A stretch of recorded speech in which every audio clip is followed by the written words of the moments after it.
Yes, sir. It's your boy ZoTheSession, the Session Podcast. We in the building with one of my great friends, Manny Mendoza. How you doing? Yeah, man. Feeling good, feeling blessed, feeling grateful. So for the people who don't know who Manny Mendoza is, because you're a man of many talents, start off by just telling the people at home listening, the new viewers, what it is you do, some of the things you've been involved in over the years, and then we'll deep dive from there.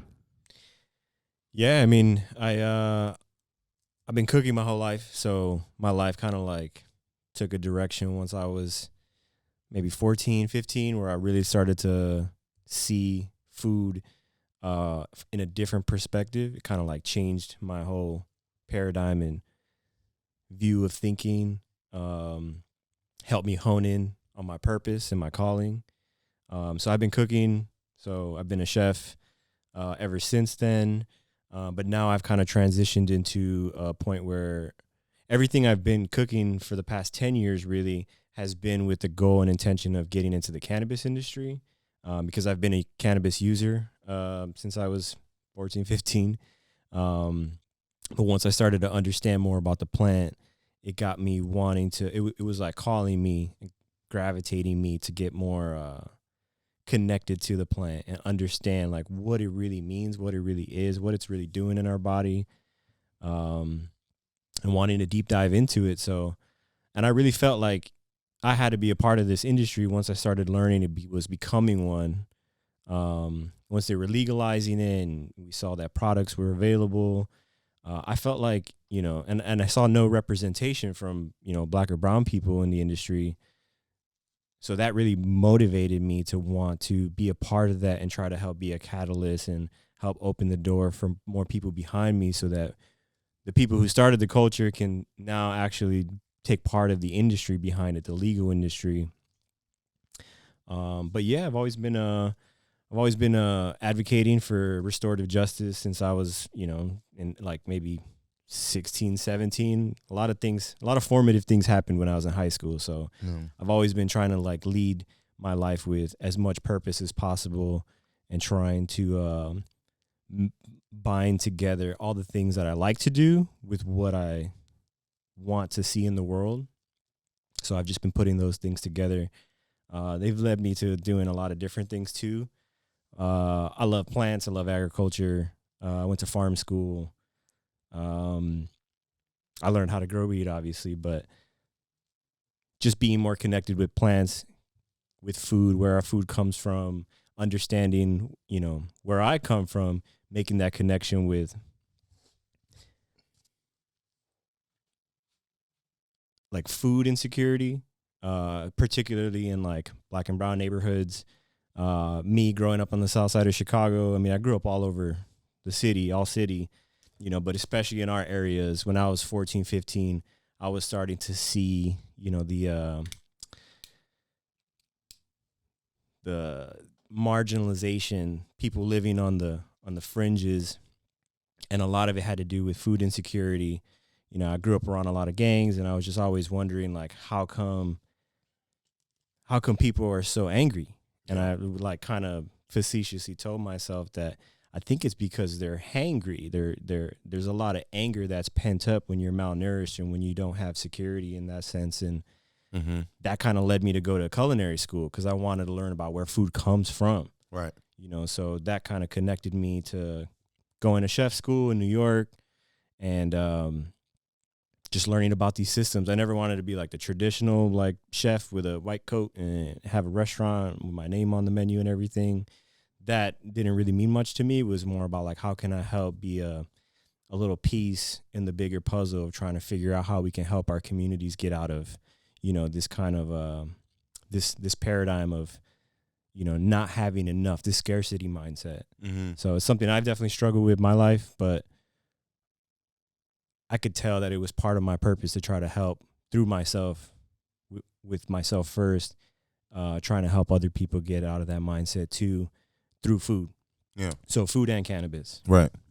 And then obviously you started Herbal Notes. Yeah. How did Herbal Notes really come about? I moved to California in like 2015. I went out there really with that mindset. I saw cannabis starting to be legalized, and I was like, I was tired of cooking in restaurants. I felt like it was just like a trap door that was just sucking me in, and I was like, this is not fulfilling whatsoever. I need to just get out for a minute and just like go see just be around the sun, be around as many plants as possible, and just kind of reconnect, with where food is coming from. California is a huge agricultural hub, so and weed is obviously that's the hub, at least in this part of the world. That's the hub in the world. For real. Top high quality, of course.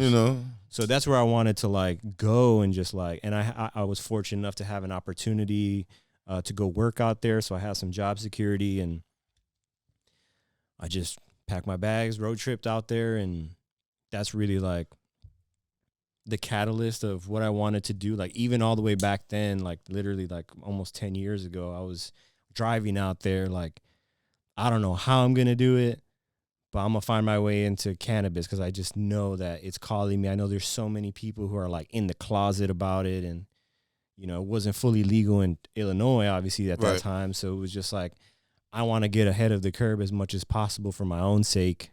I want to learn about food and get my hands in the dirt. And just, and I went out there and, I did a bunch of stuff. I made cold pressed organic juice with my friend's company.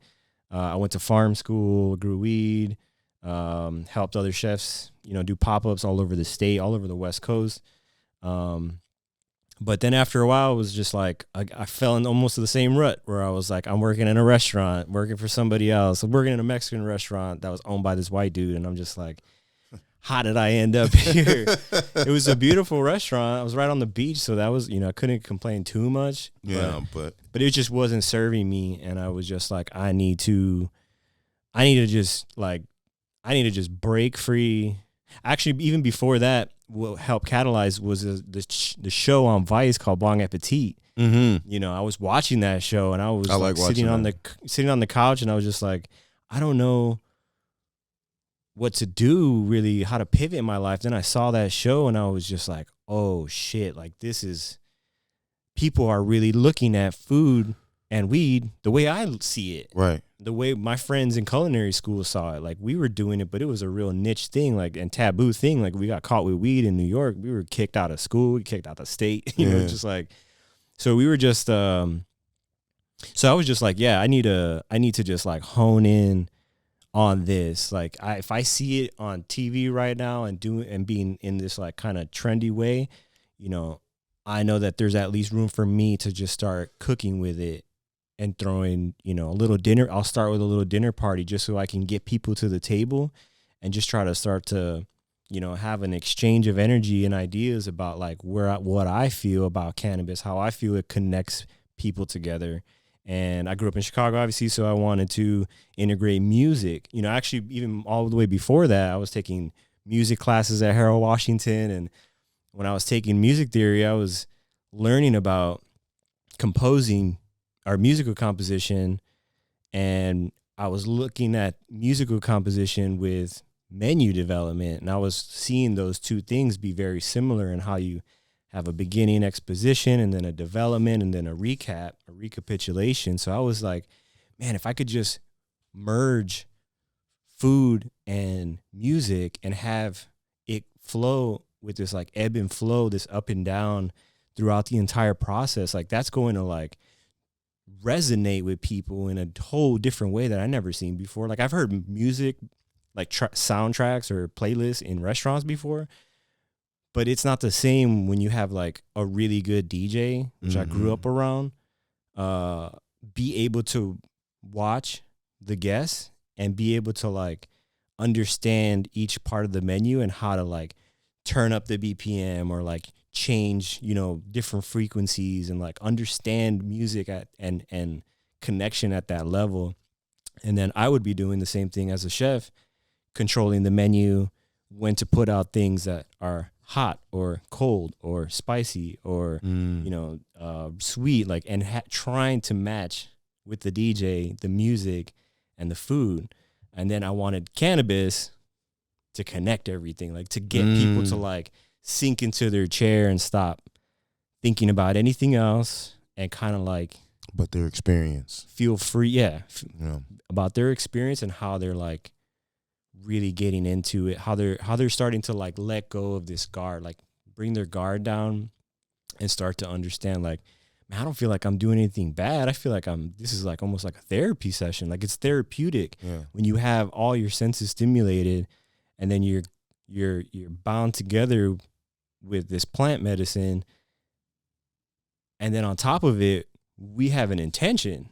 Yeah. Like at the underneath everything is like, we have an intention. We are here to do this. I'm here to do this because I care about people.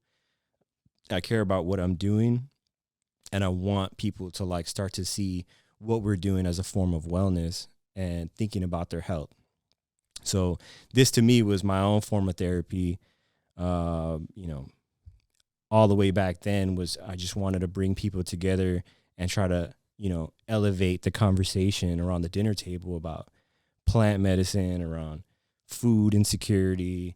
And then obviously at that time, 2015, weed was still illegal in a lot more places, so I really wanted to have the conversation at the table with every one of the guests that I've had about the prohibition, the history of the prohibition of the plant, and how there's still so many people incarcerated. There's still so many people in our hoods that are like struggling, going through this survival scarcity mindset, having to resort to hurting themselves, hurting people around them, perpetuating generational trauma. So I was trying to see what can I do, what can I do to just kind of do something, and I didn't think I was going to find my purpose, but I was just like, I know what I care about.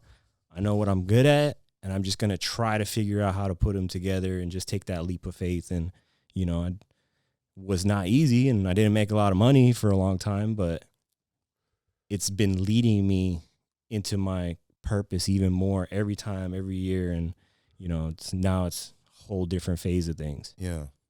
And if you haven't had a chance, I don't know, but those dinners were an experience within itself. And even in the dinner, like you felt like you knew like this needed to be a thing. Yeah. Like this needs to be allowed. Like this has to happen. Like, and I mean, it's a great experience, an amazing experience. If you haven't had to have a meal from Chef Manny, it's one of the most tasteful and great experiences. Really the best hidden gem in Chicago. Is Herbal Notes dinners, man. Those things are great. Literally, seriously. It's my own version of soul food because it really is coming from my soul. Yeah. Like I'm not just in a restaurant just slanging out food to random customers every day. Each dinner is when I feel like doing it. And then when I feel like doing this because like my heart's ready for it. My heart's ready to like serve people, the best part of myself, plus, have my friends, my community also bring in their talents, whether they're artists, the DJs, musicians, just all kinds of people bringing in their talent. We're a collective. It's not just, Herbal Notes isn't just, just Chef Manny. It's like, it's the collective that we all put in together, all with the same intention, all the same healing intention, so that's what I wanted, Herbal Notes to always be, No, yeah, the experience from the host to the DJ, shout out M-Doc, to obviously the meal, the atmosphere, it was just, I mean, just even the idea of it was just an amazing thing to sit and enjoy. One more quick thing. When I first thought of it too, I was about to call it Herb Train. Herb Train? Because I was like, I was thinking of like, how do I create the feeling of not like, I was thinking about, I had Soul Train in my mind. Right. I really like a spin. Oh, that's fire. No, that's actually fire. I like the energy of it and like the, dancing is a form of freeness. Therapy. Yeah, exactly. So I was like herbs, but it didn't really hit the exact same. But then I was thinking like, oh, well, musical notes. And I was also thinking about how in all my cooking, I always add some kind of herb element to it. So I'm like, okay, I just add an herbal note to everything I do. So now obviously that's a play on words with the cannabis. So Herbal Notes just kind of like oh man, this makes too much sense with them. Herb Train is fire though. Herb Train, maybe there's a place for it in the future. But. Yeah, Herb Train like a spin-off little fast restaurant or something. I don't know. It sounds fire though. Like it's crazy. That's fire. Y'all can't use that. Don't nobody out here try to use Herb Train. That's actually fire. That's good insight, D, because no one would have known that. No. And then you actually got an opportunity. I saw you actually watched it. You were on the Netflix show Cooking with Cannabis, or what was it called? Yeah, cooked with cannabis. There we go. Yeah. How was that experience for you? It was surreal. It was crazy because I was just, going through the motions in my life. And then I was also like, I didn't really know where things were fully going with the dinner parties. There was just a lot of change happening. But I also remember right before I got called to do that, even the story of like how that came to be, I was just cooking in San Diego at this random pop-up with another chef, and I got another cook that helped that chef just like I was helping him.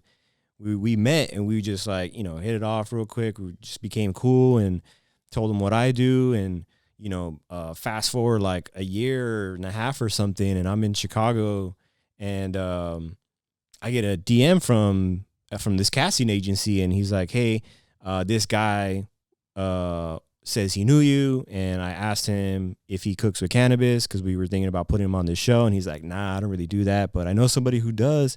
And then he connected him to me, and then from there it was just like, and then even then I was like, I don't know if I want to do this because I don't want to like do some corny shit or like go on Food Network type thing. No diss to that, but I just didn't want your lane, right? I didn't want to like be paraded around. Like I really care about what I was doing. I didn't want to be like a character or something. So I was just like, I don't really know how I feel about all that. But then they said, well, there's a $10,000 prize, and I was like, I think I could win that. Yeah. And actually, I know I can win that. So I'll do it real quick just to see like, go see, we can get 10K. Get the bag, Let's do it. Yeah. I was trying to just sharpen my skills, and I knew I had it. So yeah, when I was doing that, got the call, prepped for it. Right before that too, it was the same year, and I was a really big Nipsey Hussle fan.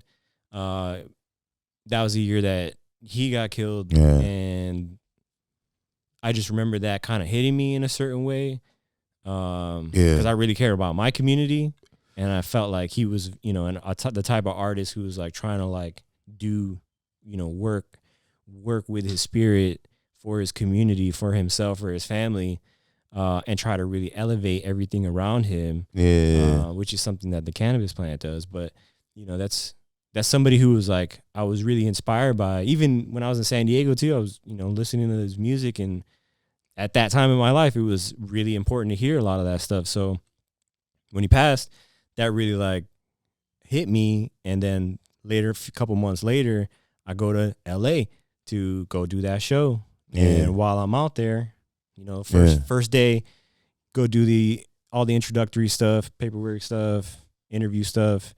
Later on that day, I had some extra time. I'm like, you know what? I'm just going to go to the marathon stuff. Yeah. So I went to Crenshaw and Slauson by myself. And just took the bus down there, and it was, a huge shock for me to just kind of see and feel and be there in that same spot, like standing in the exact same parking spot where, it happened, and seeing all the people there still mourning, and like, all the local people just watching everybody. And it was a lot to take in and just kind of like sit in it. Then the next day, we start filming it, start doing the show. And I was just like, this is crazy because it's just like huge. I never obviously been on TV before. So it was just like the production blew my mind, and, the type of cameras, the type of staff that they have, it was just a bunch of people. It was a huge operation. And it was just crazy being on a set like that. I didn't know whether to be nervous or not, because I was still just so like kind of numb from like everything going on in my life, but also with the Nipsey thing, just being in LA. And I was just like, man, I really want to like channel why I'm here. Like, how did I end up here? Yeah. I've struggled when I was younger with imposter syndrome. So I was just like, why am I here? Like, how did I end up here? And, what do I deserve to be here? And, that's all stuff I had to like, really meditate on and work through. and just allow myself to accept good things.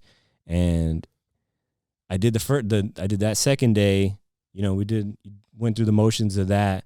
Then the following day, actually we got a break on Sunday. So it was Friday, Saturday. Sunday was a break, and then it was Monday was like the game, the competition of it. Mm-hmm. That Sunday, again, I'm like, I need to do something with my time that helps ground me into what I'm about to do, because I'm about to go on global TV basically. Literally. And everybody's gonna see me. Everybody back home's gonna see me. Everybody's gonna see this. So, how do I want to portray how I feel, what I think, what I want to see in the world? How am I gonna do that? Like, I need to channel something. So I rolled a blunt, and then I went to Forest Hills Cemetery, and I literally was at Nipsey Hussle's grave, and I smoked a blunt right at his grave. And I just sat there, and it was so pristine, so beautiful. Like, that cemetery is beautiful, just in like these rolling hills. It's like a perfect no cloud, blue sky, California day. And I was just there, and that gentle breeze was, I felt like I could feel what he was feeling, in terms of like why I'm here. Like, what am I here to do? I'm here for more than just like cooking, just like he was more than there for just rapping. He wasn't just a rapper. So I'm not just a cook. So I want to speak to people. I want to speak to my people back in Chicago. I want to speak to my people from my culture, my heritage, even from where I come from in Central America and Mexico. Like, I want people who are out there who have access to Netflix to look up and see like, oh, damn, there's somebody representing us on TV in this way. So by channeling all that stuff, like the next day I do the competition, I felt no fear. I felt like this is exactly what I'm supposed to do. I prepared. I wrote down step by step, second by second, what I was going to do. Mm-hmm. So when it was actually time for the TV, I was almost too calm, where they were telling me like, can you like look a little more stressed out? Can you like smile a little more? Can you like do a little bit more like it's like you're struggling? But that's low key you in the kitchen though. You be in mode, bro, Yeah. But it's like, in my school, my schooling and my training, a lot of places I've been, like the chefs I look up to, there's a certain demeanor because you care. It's not because you don't care about other people. It's because you just care about what you're doing. And there's just a level of focus that you just tap into. So when I was already there, I'm like, I know how to do all this stuff. Just because there's cameras here and a bunch of people doesn't mean I don't know what I'm doing. And the lights don't scare me anymore, because it's just like, I'm me. I'm here. I'm supposed to be here. Right. I'm supposed to be doing this. Like, if I wasn't, I wouldn't be here. So, and then, just channeling my purpose. And so once I did the show, it was like, it's a little too easy. And, the show speaks for itself. What the outcome speaks for itself, and I really just wanted to, even with the choice of food that I wanted to make, like I wanted to do something that represents all of my cultures. Like, I did 3 courses. My first one was like chilaquiles, which is a Mexican breakfast dish with like the tortilla chips tossed in salsa and like mixed with some other stuff. My next one was a pupusa. That's a Salvadoran dish, so I'm Mexican and Salvadoran. Mm-hmm. And then my third one, the plug. Yeah, the third one was my take on like a peach cobbler, slightly. So there was like, I made like a honey buttermilk biscuit type thing, and like but I also made a this type of like whipped cream, but with Hennessy in it. And the weed that I paired it with was Blue Dream. So like back in Chicago, the Henny and the Blue Dream just was like, that was the combo in the hood. So, I wanted to do something that like resonated with my Chicago roots and my culture. So I was just like, and people, hit me up over that. And I was like, this is exactly what I was trying to do. Speak to all my people, about where I come from and what I'm doing, why I'm supposed to be here. And, when I won, and, Khalees was like, Manny, you're the winner. I was just like, even then they were like, you don't seem as excited about it. You just won 10 stacks, and like, you don't really see, because I just knew like, this isn't it. This is just a step to it. Like, I'm glad that this happened. I need to like soak it in, but I know that this is just the beginning of the mission. All right, now, so talk to me about this product you have.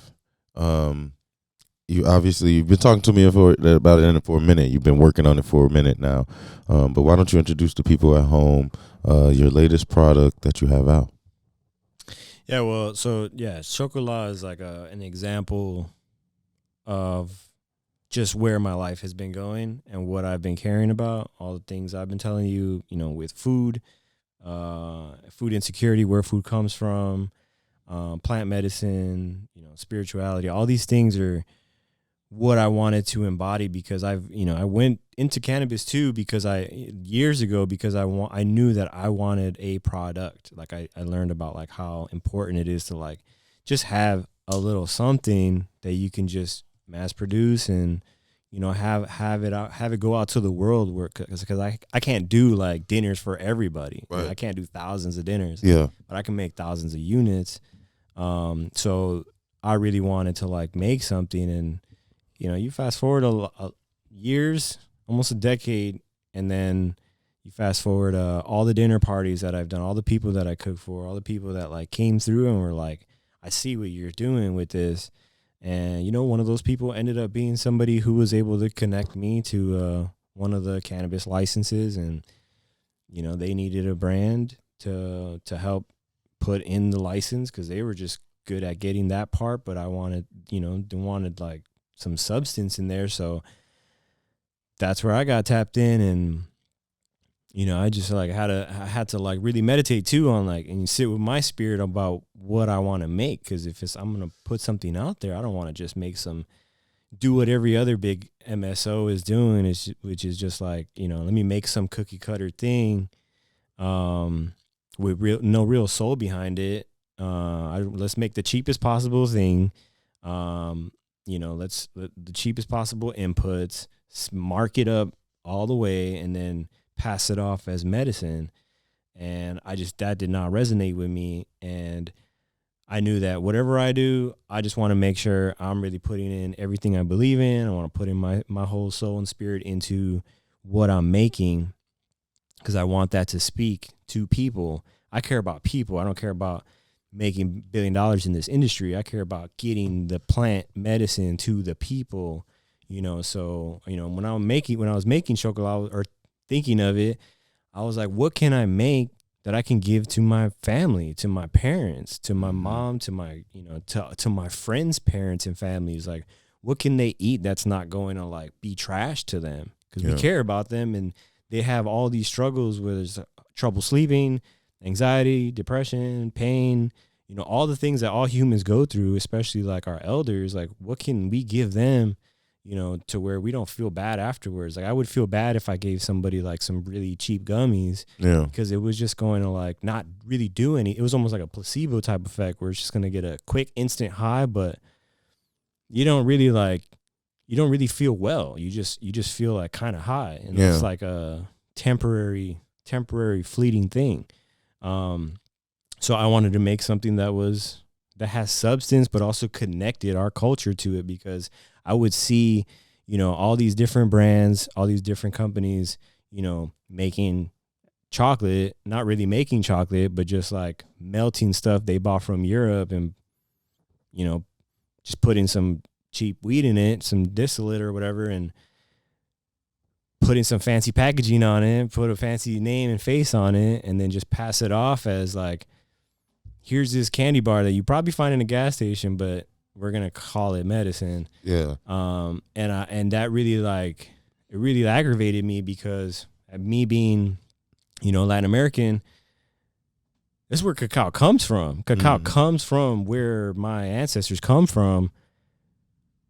And it just all ties in with the whole history of like colonialism and, the exploitation of indigenous people. I was just so fed up with it, because I was seeing, okay, this is the modern day version of it. All these people are taking over this plant again. Like, they're legalizing it while there's still people incarcerated. And then all the people in the hoods don't even know about how to get into it. let alone have the access. Once they do know, have the access to capital to even get it done, so this was still like a very like small circle, type of club where you can pay to play to be in that game, in that industry. Yeah. So I wanted to like sneak in there and, try to create change from the inside. And I wanted to reclaim chocolate. Like, I'm like, all right, this is not the only edible I'm going to make, but the first one, I want to take chocolate back because it's not fair that they get to just like manipulate and exploit cacao, exploit, cannabis and get away with it. So, the French Belgian word for chocolate is Xocola. So I did my own little flip and put the X, which is, it derives from a lot of indigenous culture, especially in like Mesoamerica, having the X in names. So I just wanted to do my own little flip and just like take back that name, take back chocolate, take back cannabis, in my own way, where I just feel like this is my little effort because I'm really from it. I'm really from the cannabis culture. And my ancestors are really from where cacao comes from. So it's like none of these companies can be that authentic, no matter how much they try, no matter how much money they have. They can't replicate that level of authenticity, where somebody's heart is really in something and wants to make something that really resonates with, everything that they believe in, but where they come from and their history. That's what I didn't want. I didn't want people to just continue to be mindless consumers where they're just buying stuff and they have no idea about like where things are coming from, how things are done.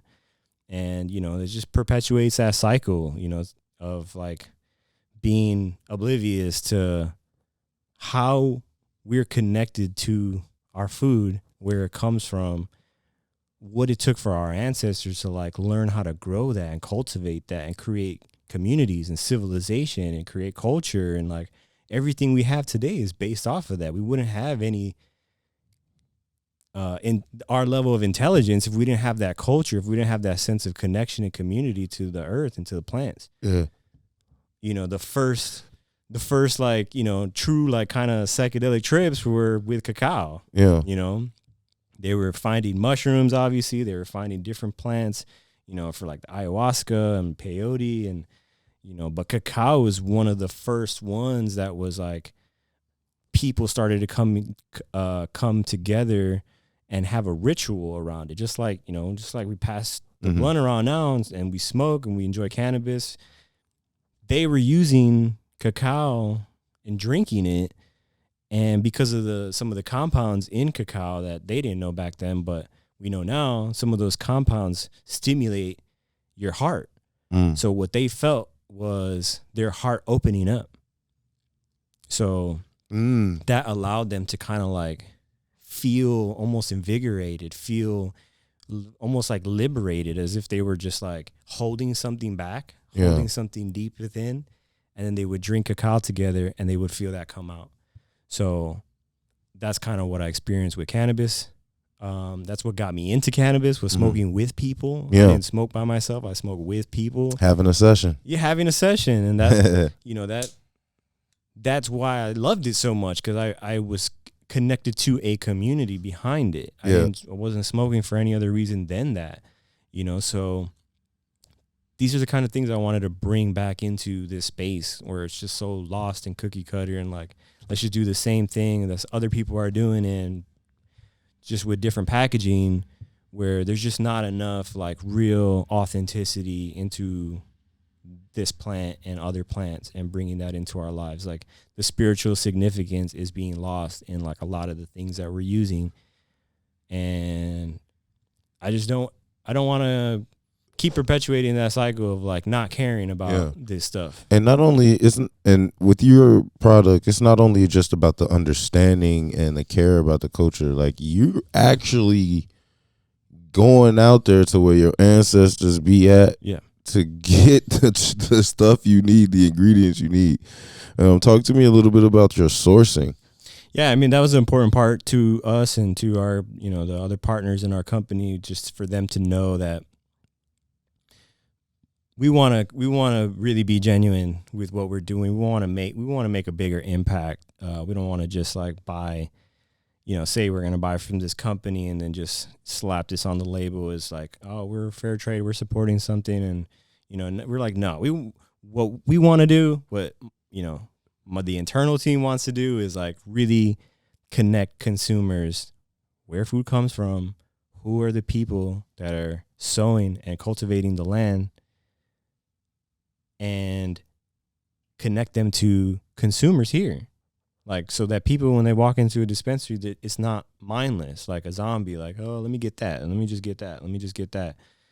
It's like, no, you're going to know, like, who grew this. You're going to know that there's somebody out there who's like, their whole village, their whole community is so excited that we're excited about what they're growing, and they're being impacted at a way bigger level and a way deeper level. And that's kind of how I want, people in cannabis to really move accordingly, is like, what is your purpose? Why do you want to do? Is it just to make money? Is it just to like say you're in it? Is it just for the trendiness of it? Like, there has to be, with anything you start, like a deeper why you want to do something, and, just kind of like build off of that. And then it's just going to lead you towards your purpose and your calling. And that's, really what we wanted to do. So we found this really cool company called Agrofloresta, and they're an agroforestry company.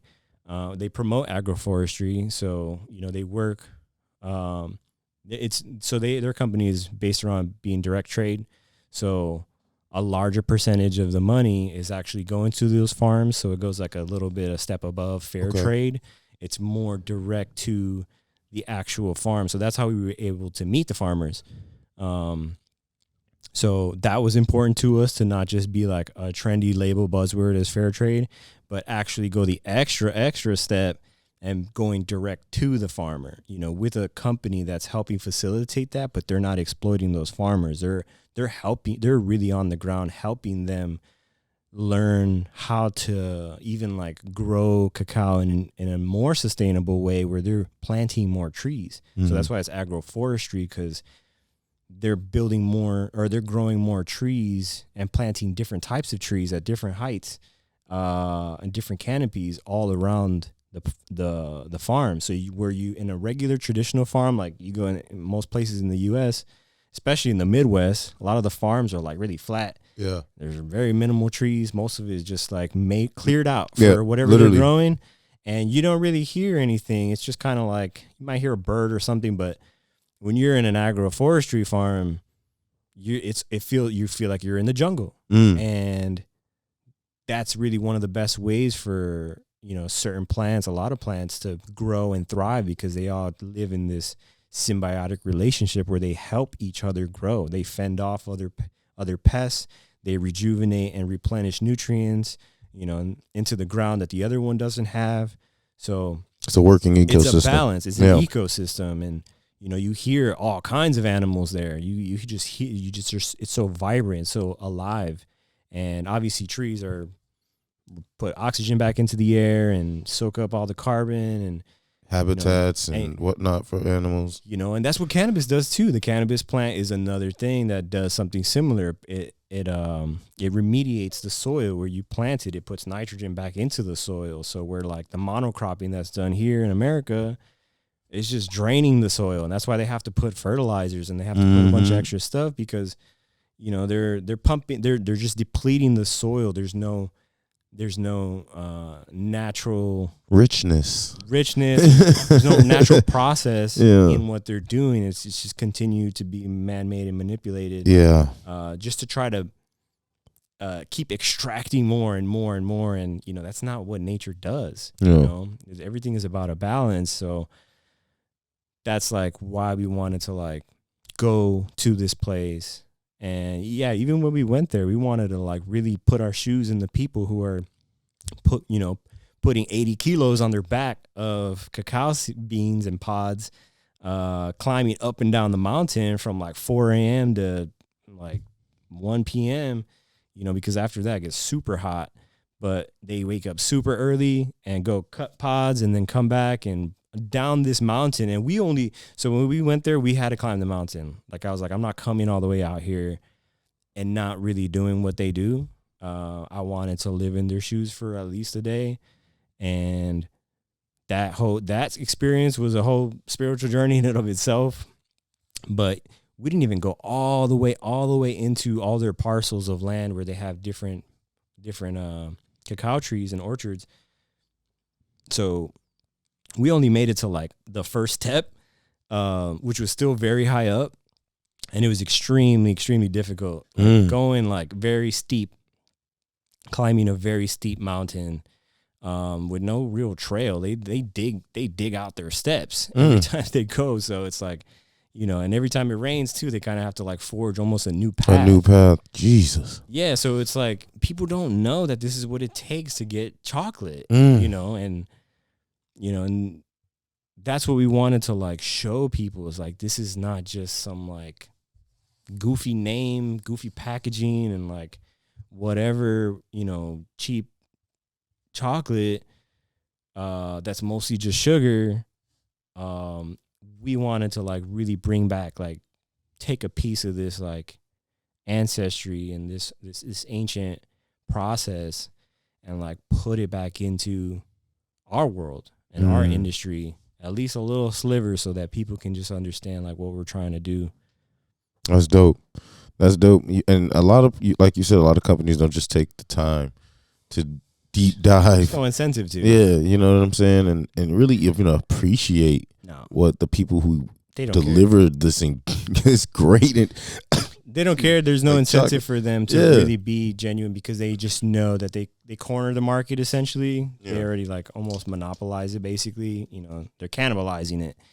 And so they know they can do whatever they want basically, because their business model is to increase their profit margin. It's not, it's not about like, it's not even really about getting medicine to people.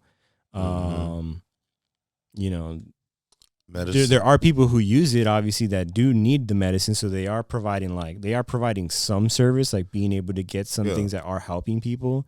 So it's not like completely invalid and negated, but they're still not prioritizing them. It should be a priority for people to change their perception about this.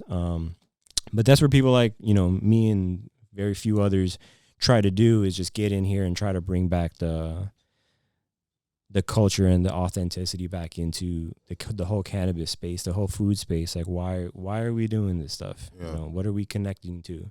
And so with Xocola, we started with Mexico. We started specifically with Tabasco, Mexico. And we're going to go to other parts of Mexico to source cacao beans. Okay.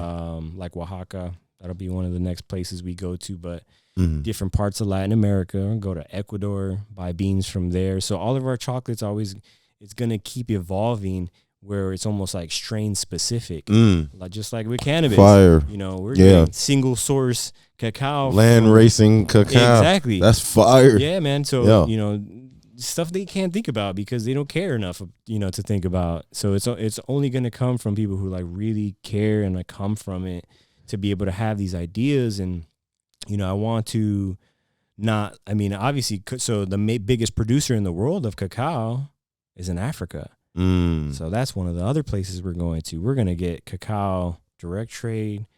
Probably Ghana is going to be one of those places. And we're going to do the same thing, because in Mexico, we filmed that whole experience, and, we're going to drop that and do all that. But we're going to go to Africa, we're going to go to Ghana and do that same whole experience, where we take the spiritual journey, go to source our cacao, meet our farmers, meet the people who are cultivating the land, help tell their story, their struggles, what is going on in their lives that consumerism in America is affecting. So people here, we don't, we barely have enough time and energy to realize like that what we're doing, what we're buying, what we're consuming has a global impact on all these places all around the world, and especially with the people on the fringes, the most marginalized, which a lot of the times are farmers. Yeah. Oddly, right? And the farmers produce everything that like that's the crazy part. They're the ones who are like on the front lines of climate change. Like if anything happens in the world because of our consumerism, they feel that impact first. That's why the storms and the earth, the floods, and the droughts. I mean, the water issue is like one of the biggest things that we took away. And we know that it's a global issue, obviously, and that's something that we wanted to talk about and touch on in our documentary, because the water issue is a crisis, and it's making people feel like, I don't know what's going to happen tomorrow. I don't know what's going to happen next month. I don't know what our next harvest is going to be. So they're just living in a constant state of like insecurity. But these are the same people who are like cultivating the trees, which help. Obviously the trees and the canopy helps decrease the carbon, which is actually fighting the climate change. Yeah, no, it is. So these are the people we need to be more trees, the better. Most exactly, more trees. But yeah, we're gonna take this, Xocola, our stories, tell stories from all around the world. Philippines. So we're going to Southeast Asia, and we're going to go to the Philippines and do the same thing, because they're growing cacao out there. I met somebody who has their own chocolate shop here in Chicago, and they also have their own farm in the Philippines. Nice. So we're gonna go out there. We just want to take it to like everywhere where there are indigenous communities that are growing cacao, and we want to go there and tell that story. And that'll be with Xocola. But we're gonna keep with all the other edibles that I do that are not chocolate. They're gonna have the same kind of like premise, where I want, like, as a chef, I want to get into that bag where we're telling stories about where food comes from. Yeah. Which is something that I've always wanted to do since I was a kid, is try to connect plant medicine, and people to Westerners, Americans, who kind of like live in this consumerism reality where it's like, and not even understanding the work that it takes to even get the basic so ingredients. Disconnected. There's just a disconnect between what food is. Like, I used to do cooking classes for kids in like my neighborhood, and I'm gonna actually do more of them now. But when I was doing it, it was just so crazy for me to see like little kids not knowing. I'll show them a potato and they're like, I don't know what that is. Show them an onion, I don't know what that is. Like, they have no idea what food is. They only know it if it's like comes in like a potato chip bag, if it's like Cheetos, or if it's in a McDonald's bag, like a Happy Meal box. They know what that is. So I wanted to try to like help bring about that, change that dynamic, those cycles.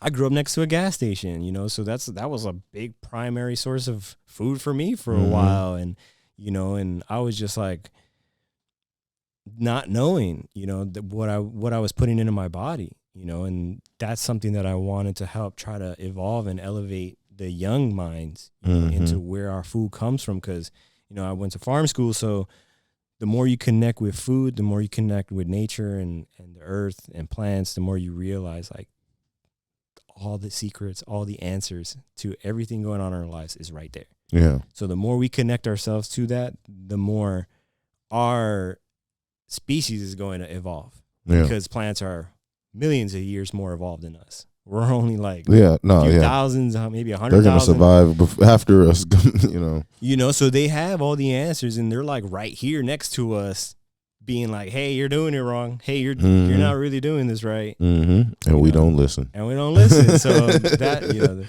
in a nutshell, that's what I'm trying to do with this. Fire. I'm actually really proud of you for starting your product and getting it off the ground and taking it that far, just to even just let people know about, what it takes to get these things and putting that on the map, bro, because that's a huge part of society, and humanity in general. Exactly. Literally, bro. So like, talk to me now. I know you get the cacao, you're going to source that, but what's all in the chocolates? Like, what's in it? How is it, put together? Yeah, so it's we wanted to design it around wellness and stuff we can give to our elders and to anybody really, but so it's an organic, vegan, gluten-free superfood chocolate. So we add a bunch of herbs, spices, mushrooms, and like adaptogenic roots. So it's just like a blend of all these different things. And even this first SKU that we make, the Choco Crispy, which I kind of modeled after a Nestle's Crunch Bar, because that was one of my guilty pleasures as a shorty. So this chocolate right here on the back has a crispy amaranth, quinoa, puffed brown rice, and organic corn flakes. Puffed brown rice. Yeah, so it's like crispy rice. So you get all these little crispy bits on the back. Helps with the flavor, obviously, and the texture of it. Corn was really important, too, because corn and cacao are two really ancient things that were growing together and that indigenous communities were consuming together, mostly in the form of a drink. So they're drinking a lot of corn-based chocolate drinks throughout Mexico and, Latin America. But that's something that I wanted to, just kind of like modernize. How do I get something that people here will eat, still enjoy with an American Western palate? Yeah. But still like be connected to our roots.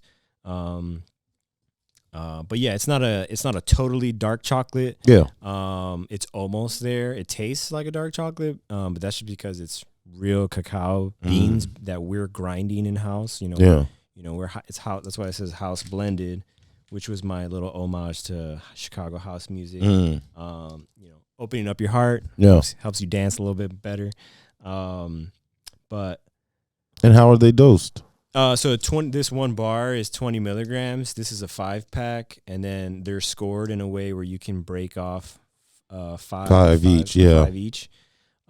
We have a single version, so you can go to the dispensary and just buy like one piece. Like say you go buy an eighth or something. Oh, word. And you got a little extra change over from the ATM. Like you can just, all right, let me get a little bit. That's fire. You don't have to get the 5-pack. No. That's fire. Yeah. A little extra on top. Yeah. And okay. We're going to, expand out a little bit more with higher dosages too. And we're doing other SKUs too. I'm about to drop another one called Xocola. Yeah. Because it's going to be our own version of Nutella, because we're making our own Nutella. We're making our own. We're already making our own chocolate. So you might as well adding hazelnut, to the mix, and making a fire recipe around that. We'll have our own white chocolate, and everything's going to be vegan, organic. Just because we want to, really put our money where our mouth is about like what we believe in, what we're trying to put out into the world. Yeah, not just another. Sounds like you're having fun, man. I love it. I mean, it's stirring up that creativity. I hit a point where even like doing dinners was not really like fulfilling enough anymore. Now I'm kind of like being able to get into this zone where I want to create something for the masses to kind of like connect with. Yeah. And it's a lot less about money. It's way more about just getting the right stuff to people. Yeah. No, that's fire. That's valid. And that's what it takes sometimes, is to just push yourself more, do more for others, and it leads to just endless opportunities and endless doors, and new doors that you might not even thought you were going to existed for you, Yeah, a lot of the world opens up to you. A lot of the universe opens up to you the more selfless you are. So. Yep, you got it, brother.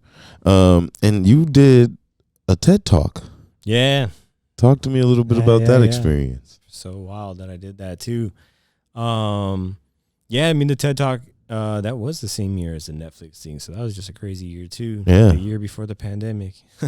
So yeah, I got, connected to the people who were hosting one of the adjacent TED Talks, TEDx. And it was the first year, I believe, in Wrigleyville, TEDx Wrigleyville. So shout out to them. They were great people that really helped me, guide me through the process. And, it was just crazy, like thinking of like, cause I used to go to TED Talks on my own. Like when I was in San Diego, when I was living out there, I would just like Google, like when are TED Talks coming around? And they had all the little TEDx spots at all the universities and stuff. So I would just go nerd out, go over there and just listen to almost anything. Right. So I just always loved them. Love learning from them. So when I got called to do one, I was just like, this is crazy. Like, this was crazier to me almost to a degree than the Netflix thing, because I really love this. Mm-hmm. You know, I didn't really love cooking shows all that much, but I really love TED Talks. So for me to be on the spotlight, be put on the spot to have to say something that a lot of intellectual people are going to listen to, I was like, damn, am I smart enough to like do this shit? No, you know, I feel you though. Like they be experts. Yeah, there's real experts. I'm just this dude that's passionate about stuff, and you know, I like. But to that learn. passion has led to expertise. Yeah. And I think sometimes in our mind, you know, I think even sometimes the experts might not realize how they're an expert. Well, no, maybe not. There can be a disconnect from like what you're learning.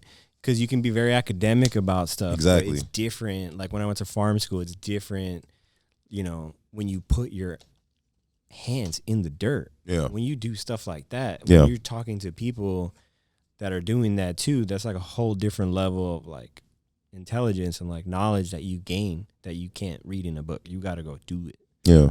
But yeah, the TED Talk, that was crazy. Mine was, how can legal cannabis regenerate our communities? That was really what I wanted to share, because you know this was 2019, so it was right before the official legalization, right? But I knew that was gonna happen, so I just wanted to try to put my little voice out there to just be like, you know, this is how I feel like we should all move accordingly. Like, it's gonna be legal. I mean, don't forget, people are still locked up right now. Don't forget that there are generations of communities and families that have been, you know, being like targeted and hurt and abused and, you know, exploited, especially in Chicago, all around America and the world, but especially in Chicago, you know, arresting our parents and our grandparents over like a gram, bro. Not even like a 0.5. You know, and, oh man, that's not funny, but damn. No, but years. Like the mandatory minimums were like, you're going away for this, and you know, I know it was by design, and it like took fathers out of the home, and that like created this snowball of chaos for families, man. And that's what I grew up around. That's what we all grew up around, and you know, to have to navigate. Why are people so angry around here? Why are people shooting each other? Why are people? Why are all the shorties like getting like, you know, strapping up and doing stuff that they don't really know what they're doing. They're just doing it based off of like impulse and bad guidance, because everybody out here is hurt. Hurt people, and they're just passing that on. That trauma. All the trauma they're passing on. And, you know, this is what I want like the cannabis industry to be aware of, is that there's a lot of trauma here. You can't live and work in Illinois or Chicago and talk shit about the violence when you don't address the root causes of it. Like, it makes no sense to be like, we're gonna sell weed. I don't know why those guys are like doing all this crazy stuff. I don't know why they're like shooting each other, carjacking. Like, why is all this bad stuff happening? You know, just completely oblivious and disconnected to like how they ended up there. This was not overnight. This is not. This is because of you know, literally, it's not overnight, bro. This shit's been generated and generated.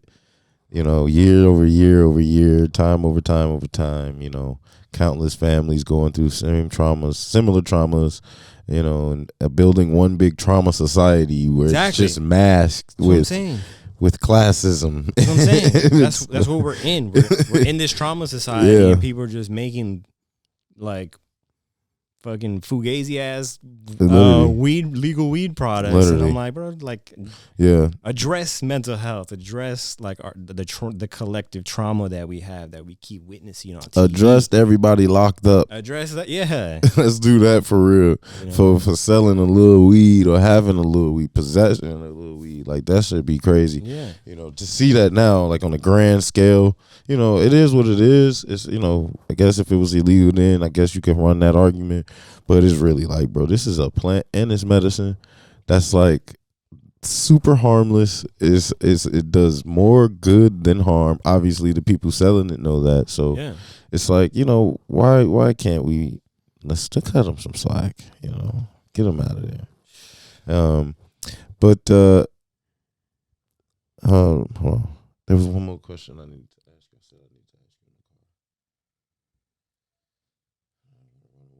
because I know it was good.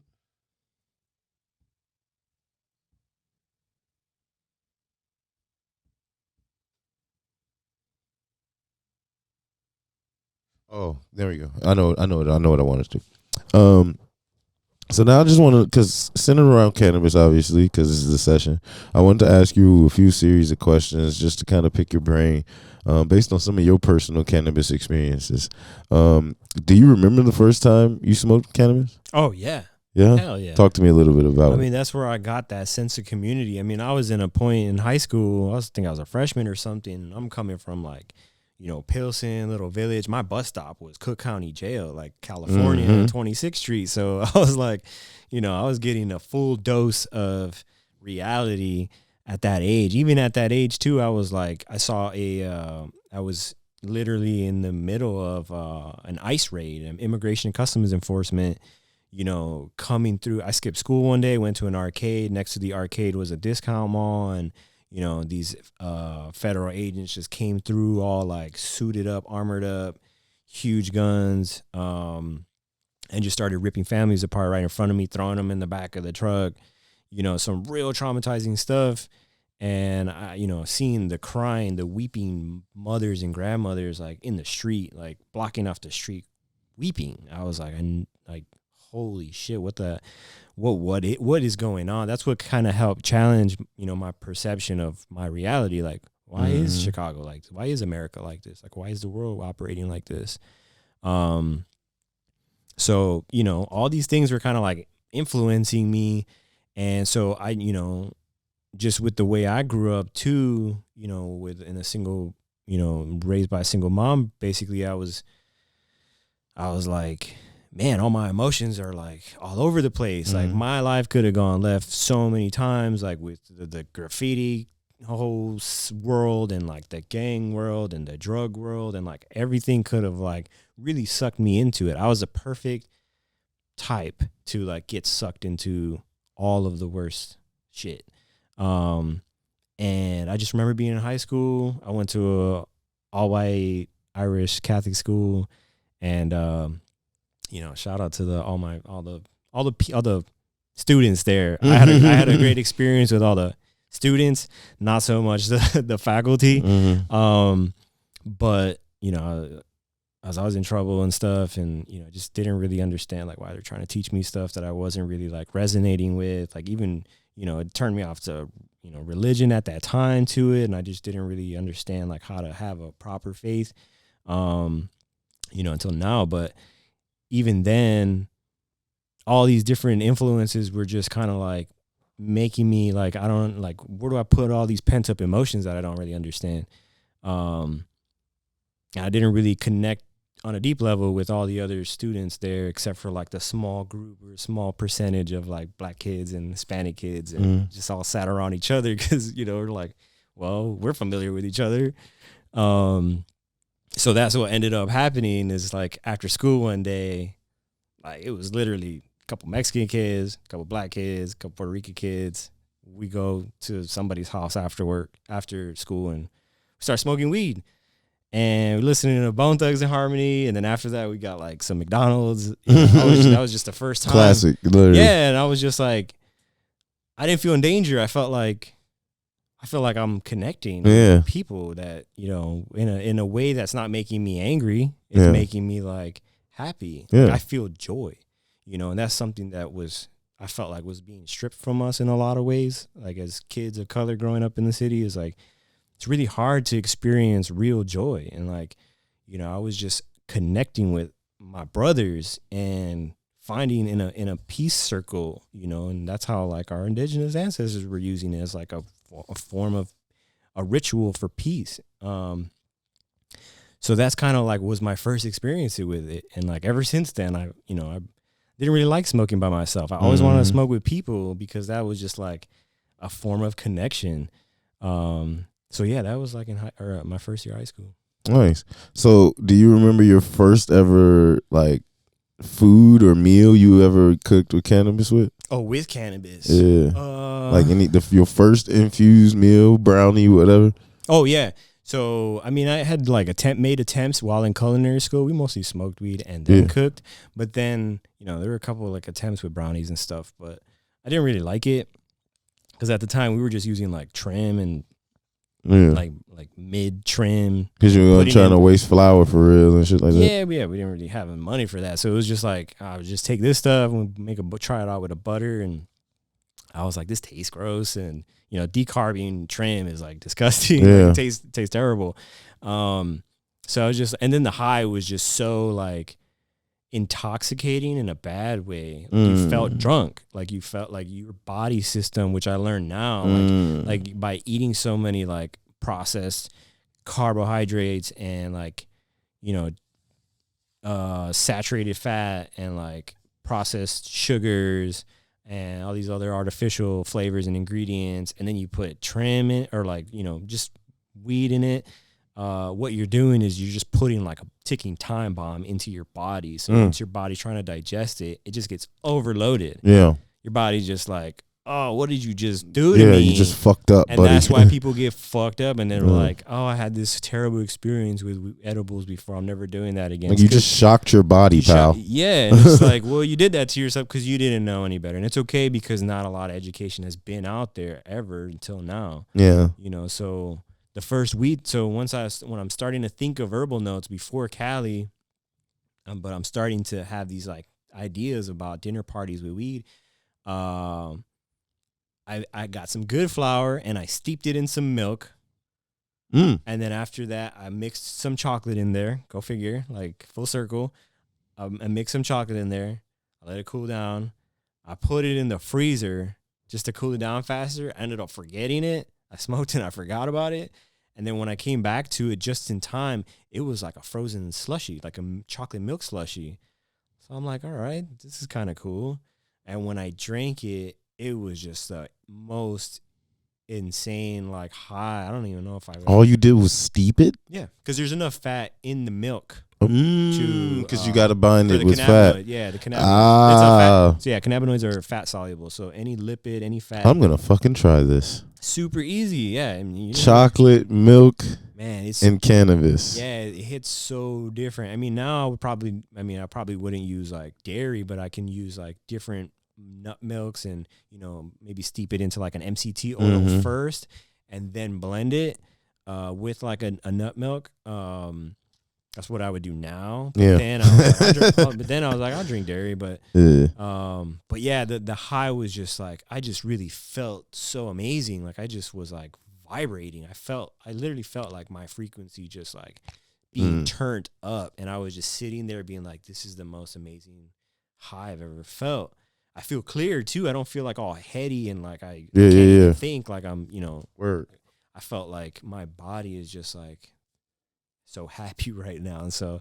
And that was the first thing I really truly made by myself. It was a milkshake. It was a little chocolate milk cup. Yeah. And it's crazy. Now I'm making chocolate. Yeah. So it's like a full circle of it. That's fire. Perfect, man. Well, Manny, hey, I appreciate you coming on the session, brother. Yeah, man. Thank you. I appreciate you, man. It was a great interview to really talk cannabis with you and just to see how far you've come since the last time we had you on. It was a great thing, man. Never stop growing. Never, man. I appreciate you, man, for coming on Session Podcast. We're going to make sure we get all this social medias and everything like that put up for you guys so you guys know where to follow him, where you can see more of his work and things like that. Session Podcast, ZoTheSession. We signing out.